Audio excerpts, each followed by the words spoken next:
My girlfriend vanished for 3 days with her ex, thinking I'd wait around like some backup plan. What she didn't expect was coming home to find I'd packed up, moved out, and started building a life she'd never be invited into again. I'm Lucas, 29, and I work as an aerospace engineer for a defense contractor here in Nashville, pulling down $87,000 a year after 6 solid years with the same company. I've got my own townhouse in a decent neighborhood, nothing fancy but it's mine, and I've worked hard to build something stable. Samantha and I met 4 years ago at a rock climbing gym downtown when she needed help with a route she'd been struggling with.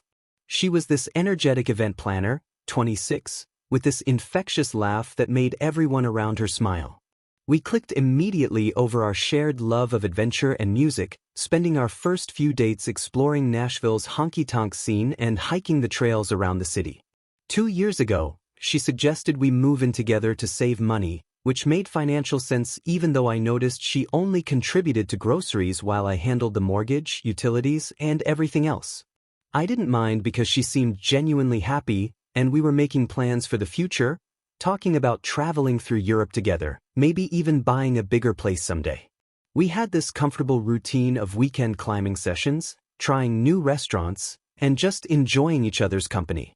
My father, a retired military officer who'd seen his brother lose everything in a messy separation, had warned me early on about protecting what I'd built. "Son," he'd said over beers one evening, "make sure you're with someone who adds to your life, not someone who just enjoys the life you've already created." I thought I had that with Samantha, but looking back, I realized I was doing most of the adding while she was doing most of the enjoying. The first time Samantha mentioned David, I was replacing a faulty sensor on a satellite communication array at work, completely focused on the technical specs, when she called during my lunch break. "Oh, you'll never guess who's back in town," she said with this excitement I hadn't heard in her voice for months. "David from high school opened this amazing craft brewery downtown, and he wants to catch up." What struck me as odd was that in 4 years together, through countless conversations about our pasts, our families, our dreams, she had never once mentioned anyone named David. Not during late-night talks about her teenage years, not when we drove past her old high school, not even when she showed me her yearbook photos. It was like this person had been completely erased from her personal history until the moment he reappeared. Within a week, David dominated every conversation. David thinks Nashville's music scene is getting too commercialized. David's brewery concept is so innovative, nothing like the corporate beer industry. David says I should consider event planning for smaller, more artistic venues. I started wondering who exactly I was dating because this David character seemed to have more influence over her opinions than 4 years of our shared experiences. The really disturbing part was watching her take him to all our special places around the city. The honky-tonk bar on Broadway where we'd had our third date, where the bartenders still remembered our usual drinks. The hiking trails at Radnor Lake where we'd spent countless Saturday mornings talking about everything and nothing. Even our coffee shop in Music Row where we'd sit for hours people watching and planning weekend adventures. She was systematically showing him the life we'd built together, like she was giving him a tour of what could be his if he wanted it. My best friend Gary, a fellow engineer who'd known me since college, noticed the change immediately during our weekly pool games at Murphy's Pub. "Dude, she's mentioned this David guy 12 times in the last hour," he said, lining up his shot. "In 4 years, you've never heard his name, and now suddenly he's the most fascinating person in Nashville?" Gary had this way of cutting through nonsense with engineering precision. I've seen this pattern before with my cousin's ex-wife. First comes the constant mentions, then the comparisons, then the "he's just a friend" phase, and finally the "I need space to figure things out" conversation. I laughed it off, telling Gary he was being paranoid, that Samantha was just being helpful to an old friend who was new to the city. "She's got a good heart," I said, chalking my cue. "She's always been the type to help people get settled." But even as I defended her, something cold was settling in my stomach because deep down, I knew Gary's pattern recognition was usually spot on. Within 2 weeks of David's grand return, Samantha transformed into someone I barely recognized. Her phone, which used to sit casually on the kitchen counter during dinner, was now permanently glued to her hand, screen angled away from me like she was guarding state secrets. When I'd ask who she was texting, she'd give me these vague responses about work stuff or client communications, but her event planning business had never required this level of late-night digital attention before. She started dressing differently too, trading her comfortable jeans and climbing gear for tight dresses and heels, claiming she needed to network better and elevate her professional image. The woman who used to throw on workout clothes and head to the climbing gym without a second thought was now spending an hour getting ready for what she claimed were client meetings. Our physical intimacy disappeared completely, like someone had flipped a switch. When I'd reach for her in bed, she'd mumble about being tired from work or having an early meeting, then roll away to scroll through her phone. The woman who used to initiate as much as I did suddenly acted like my touch was an inconvenience. She became hostile over the smallest things: dishes left in the sink for an hour, my choice to watch a documentary instead of whatever reality show she preferred. Even the way I loaded the dishwasher became grounds for criticism. "You never put any effort into anything," she'd snap when I'd suggest staying in for the evening. Some people actually try to make their lives interesting. Our weekend climbing sessions, which had been sacred to us for 4 years, suddenly became impossible to schedule. "I'm swamped with new clients," she'd say, then spend Saturday afternoon getting her nails done and Sunday brunching with friends whose names I'd never heard before. Meanwhile, she couldn't stop praising David's entrepreneurial spirit and business acumen. "He's so driven, so focused on building something meaningful," she'd say while I worked on my laptop, analyzing trajectory calculations for a satellite launch. "It's inspiring to be around someone who thinks so big." The irony wasn't lost on me that I was literally helping launch objects into space while she found my career boring compared to someone who served craft beer. I realized she was essentially replacing me emotionally while still living in my house, enjoying the stability I provided while investing her energy and attention elsewhere. It was like watching someone slowly move out without actually packing their bags. The breaking point came on a Tuesday after I'd spent 14 hours troubleshooting a critical satellite communication system malfunction that had our entire team scrambling. The Department of Defense was breathing down our necks because this particular satellite handled encrypted military communications, and any downtime meant potential security vulnerabilities. I'd finally isolated the problem to a corrupted firmware update and managed to restore full functionality by 9 p.m., feeling that exhausted satisfaction that comes from solving something that really matters. All I wanted was to come home, grab a beer, and decompress with Samantha, maybe tell her about the technical challenge I'd overcome. Instead, I found a hastily scribbled note on the kitchen counter: "Client dinner ran late, don't wait up." No details, no estimated return time, no response to my text asking where she was. I heated up leftover pizza and tried to focus on a documentary about Mars rover technology, but I kept checking my phone and listening for her car in the driveway.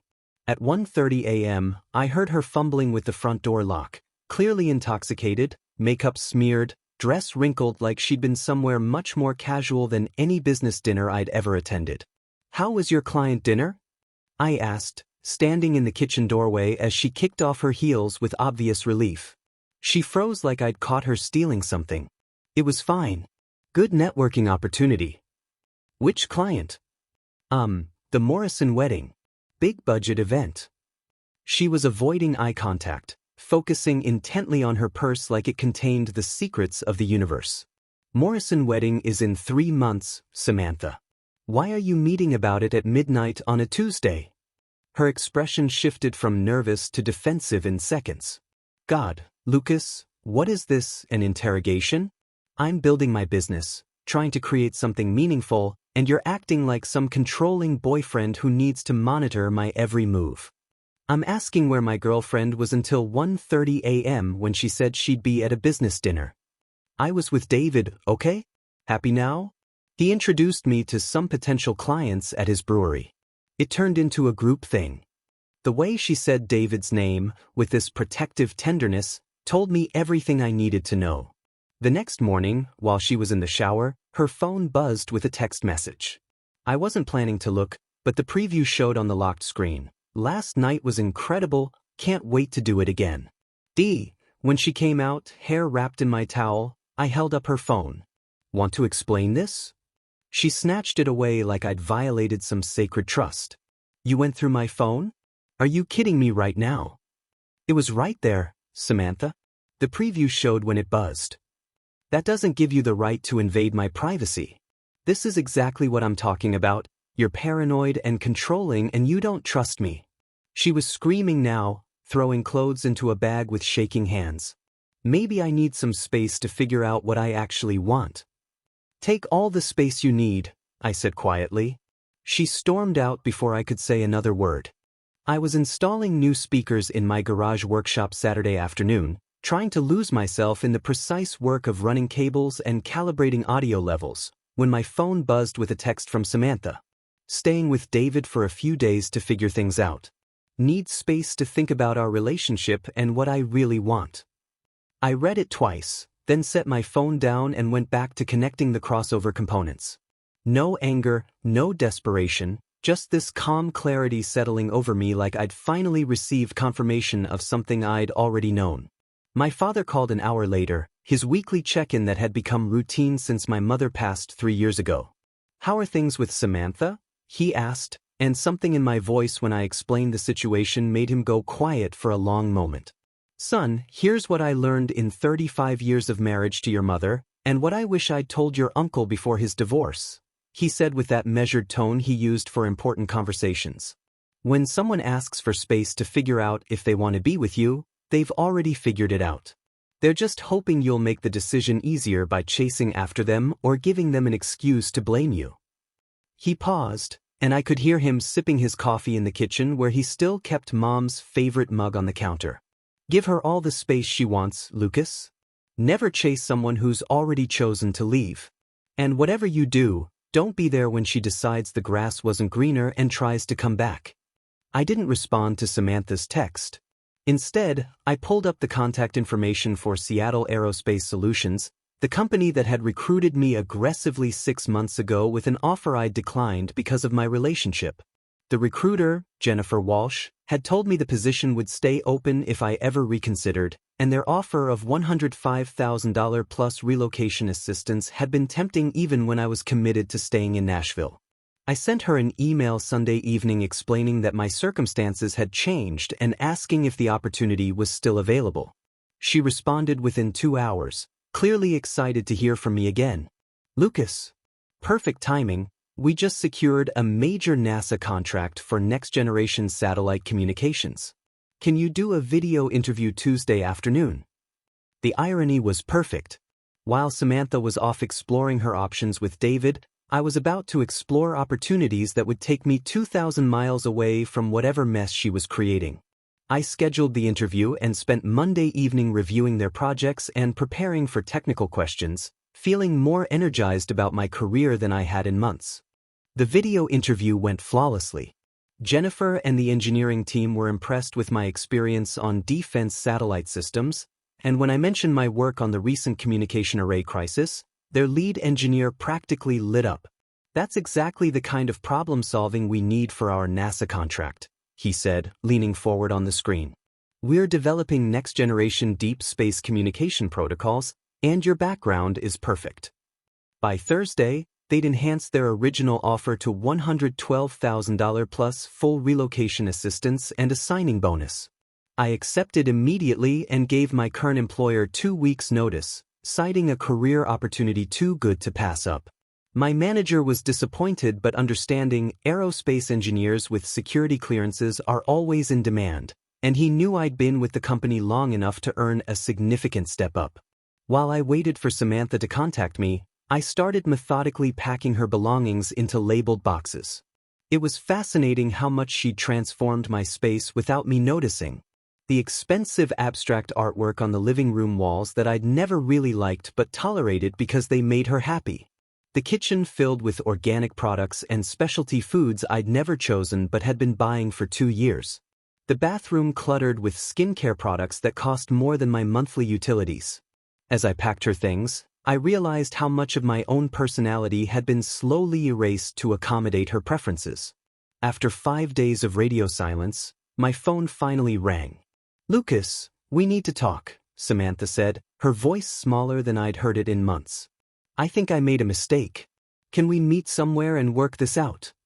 "I don't think so," I replied, sealing another box of her belongings. "I've got your stuff packed.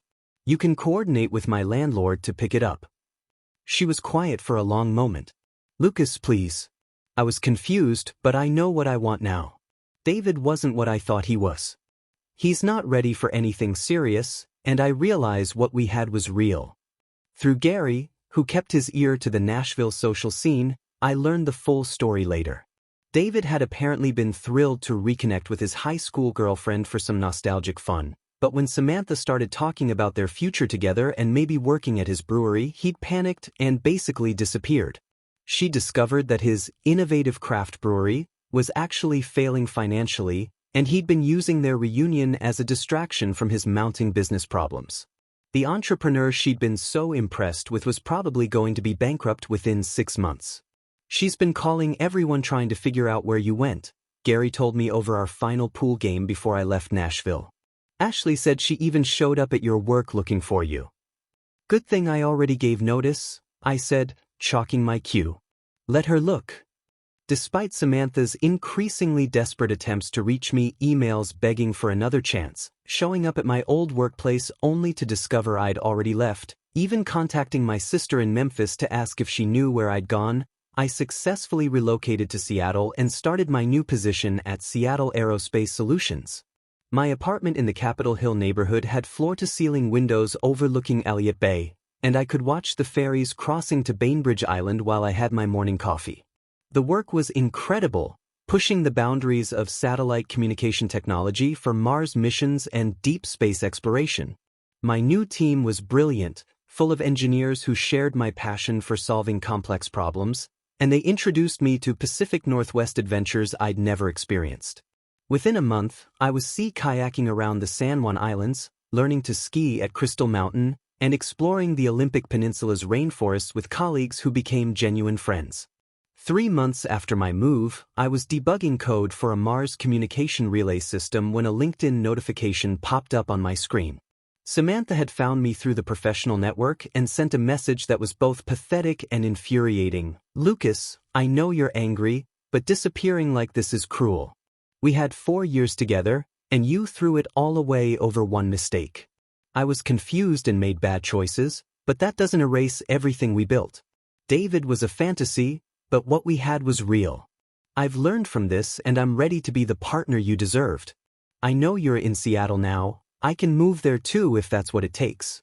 Please don't let pride destroy something that could still be beautiful. I stared at the message for a long moment, then deleted it without responding.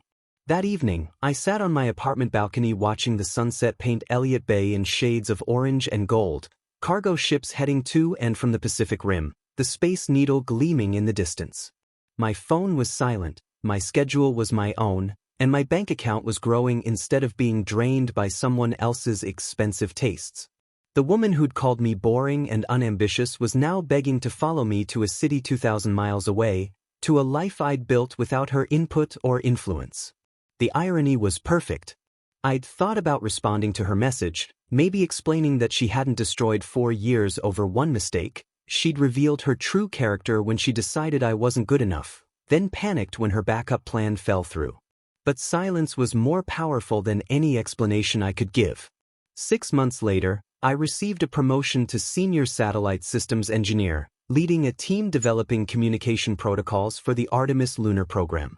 Gary visited for a long weekend, and we spent Saturday evening at a brew pub in Fremont, catching up on life. "You know she moved back in with her parents, right?"